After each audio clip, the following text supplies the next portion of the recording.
Сәлем достар, бүгін сіздермен кино айтушы. Бүгін Элоди мен Айдаһар фильміне қысқаша шолу жасаймыз. Патша мен оның рыцарлары тұман басқан тауға қарай атпен жүгіреді. Сол жерде олар құбыжықтың ұясына келеді. Құбыжыққа бұл мүлде ұнамай, рыцарларға жалын атады. Жалғыз қалған патша қылышты төмен түсіріп, Айдаһар оған жақындағанда патша тізерлейді. Бізді сан ғасырлар болашаққа апарды. Бас кейіпкер Элоди отын жарады, ал оның сіңлісі Флория әпкесіне көмектеседі. Олардың әңгімесінен бұл жай ғана ауыл қыздары емес екені белгілі болды. Бұл нағыз ханшайым. Бірақ олардың кішкентай патшалығы ашаршылық алдында тұр. Элоди шөпті өзі шабуға және оны кедейлерге әкелуге дайын. Олар кем дегенде жылынып алады. Элоди сарайға оралады, оған қонақ келеді. Бұл қызыл киімді діни қызметкер. Элодидің әкесі мен өгей шешесі қуанады. Үлкен қызының құда түсуін патша ұйымдастырған екен. Оның күйеу жігітінің елі керемет бай. Бұл үйлену олардың патшалығын сақтайды. Патша отбасы кемемен жүзеді, арғы беттегі жағаны тұман басқан. Элоди Айдаһарға ұқсас нәрсені байқап қатты қорқады. Бірақ бұл жай ғана тас мүсін. Кеме оның жанынан жүзіп өтіп нағыз жұмаққа жетеді. Элодиді күйеу жігіттің сарайына апарады. Онда бәрі бар: аппақ сарай, салтанатты тыныштық, тіпті шетелдегі жемістер. Элоди кедейлікте өмір сүруге үйренгені сонша, оған мұның бәрі арман сияқты болып көрінеді. Ол балконға шығып қарама-қарсы балконда бейтаныс адамды байқады. Бұл қызды тез арада қызметші алып кетеді. Түнде алыс тауларда жарық жанады. Таңертең патша отбасылары кездеседі. Ханзада Генри өте жақсы, қарапайым және мейірімді. Ата-аналар неке шарттарын талқылау керек деп хабарлайды. Ал қалыңдықпен күйеуі серуендеп бір-бірімен жақынырақ танысады. Алдымен олар патша бағын аралайды, содан кейін атқа мінеді. Ханшайым түнде тауда қандай жарықты көргенін сұрайды. Онда мұндай рәсімдер болады және патшалық үшін өте маңызды деп жауап береді. Элодидің әкесі күйеу жігіттің ата-анасымен сөйлеседі. Әйелі бұл әңгімеден кейін оның мұңайып көңілсіз көрінетінін байқайды. Сонда патша неге сонша ренжіді және Элодидің өгей шешесі жауап ала алмай күйеу жігіттің анасына барады. Бірақ бұл жерде де әңгіме жақсы жүрмейді. Патшайым бұл некенің жай ғана мәміле екенін баса айтады. Ол өзінің ұлына қалыңдық сатып алғысы келеді және кедей елден келген кедей дворянды күтпейді. Бұл Элодиді алаңдатады. Өгей шешесі ханшайымға келеді. Ол оған күмәнмен бөліседі және одан үйлену тойын кейінге қалдыруды сұрайды. Бірақ Элодидің әкесі бұл рәсімді асыға күтеді. Кімге сену керек, өгей шеше немесе әкесі? Әрине, Элоди әкесін таңдайды және өте бекер. Той күні жақындап қалды. Элодиге сәнді көйлек кигізіледі. Корсеттің алдыңғы бөлігіне оюланған бюст салады. Көйлек қымбат шынжырмен безендірілген және романтикалық шайырмен белдікке бекітілген. Элоди бұл киімнің тағдырында қандай рөл атқаратынын әлі білмейді. Содан кейін бәрі ғажайып ертегідегідей болады. Алтардағы сақина, алғашқы сүйіс. Патша отбасы тауға барады. Онда Элоди тағы да жұмбақ діни қызметкерді көреді. Оған патшалықтың тарихын айтып береді. Бұл әрқашан соншалықты әдемі емес еді. Генридің ата-бабалары мұнда келгенде тауда бір құбыжық өмір сүріпті. Ол адамдарға шабуыл жасап, патша күзетшілері оны жеңе алмапты. Құбыжық патшаға бүкіл патшалықтың өмірі үшін 3 қызын ұсынды. Патша қиын шешім қабылдап қызын құрбандыққа шалды. Енді рәсімді бастауға кіріседі. Содан кейін олардың қолдарын кесіп біріктіріледі. Рәсім аяқталғаннан кейін Генри Элодиді көтеріп алып жүргісі келеді. Элоди ештемеде ойламайды. Осы кезде ханзада оны түпсіз тұңғиыққа лақтырып жібереді. Жардың түбіне жеткенде Элоди мұның той емес екенін түсінеді. Бұл құрбандық болды. Шатқалдың қабырғасына көтерілу мүмкін емес. Элоди үңгірге тереңірек баруды шешеді. Сол жерде ол біртүрлі жарықты байқайды. Бұл тірі нәрсе сияқты.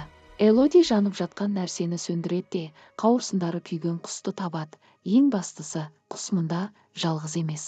Оның жалынан бейшара құстар зардап шекті. Құбыжық әйел даусымен сөйлейді. Ол Элодиді алыстан иіскейді. Құбыжық аузынан лава шығарады. Элоди қашады. Үңгірдің лабиринттерінің бірінде ол жансыз денені табады. Бұл Элодидің жақында балконнан көрген қызы. Ол өмірмен қоштасқалы тұрған сияқты. Бәрі де сол қарғыс атқыр кринолиннің кесірінен. Бақытымызға орай Элоди аман қалады. Ол бюсті алып көйлегін қысқартып кесіп тастап, кесілген матамен күйген аяғын орап қояды. Қараңғыда әдемі әшекей шамға айналады. Элоди зынданның бойымен жүріп, жарық жаққа түсіп құлап кетеді. Бірақ алыстан жарық көрініп тұр. Ханшайым жер астындағы мөлге жетеді. Элоди оған қарай секіреді, бірақ ол құлайды. Оның өмірін тастарға жабысып қалған беліндегі шынжыр сақтап қалады. Бірақ бұл жерде жарқыраған қандай шырыш? Бұл қалың жарқыраған құрттар болып шығады. Ол өзінің көйлегінің жеңін жұлып алып, жарық болу үшін ішіне құрттарды жинайды.